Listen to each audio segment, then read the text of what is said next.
Good morning, Wall Street winners. It is Friday, June 20th. The markets are open, and all three U.S. indices are in the green currently, but they are falling from their opening highs. They're still in the green, but they're dropping slightly. So we'll see whether they can hold on to their gains. We're almost back in record territory for the S&P 500, which is, for me, very hard to believe, being that we still have so much uncertainty and now new uncertainty added to the uncertainty mix. And that is obviously the tensions in the Middle East between Iran and Israel. Crude is continuing to rise, but not at levels that I would have expected. I would have expected it to rise more and more consistently with the tensions in the Middle East.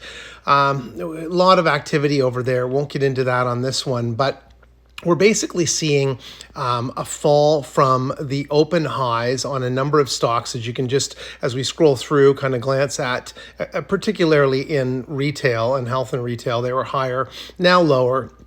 The opposite, from that perspective, in energy, we're seeing them lower and now higher at the open, or from the open to now. You can see that crude futures was up and it is now down. So that should drag crude down, or the crude oil stocks down as well. And then you get into technology, and there's just no real clear guidance or news right now. We heard from the Fed this Wednesday they're going to continue to hold rates. That was a relatively mooted kind of point. We knew that going in with a relative level of certainty.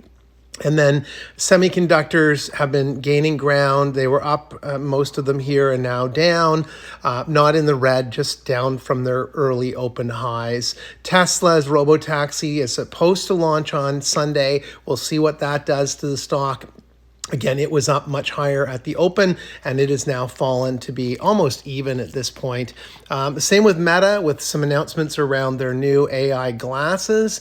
Was up at the open. It is now in the red and down. You've got Netflix, which is up, and then others, as you can see. One of the sectors that's done fairly well is finance. I think it's highly likely there's going to be a pullback here in this sector before we get into earnings about a month from now. So I'd be being a little risk averse on that side and taking some money off the table. I hope this video helps. Good luck in your trades today. And if you like the videos, please hit the like and subscribe button.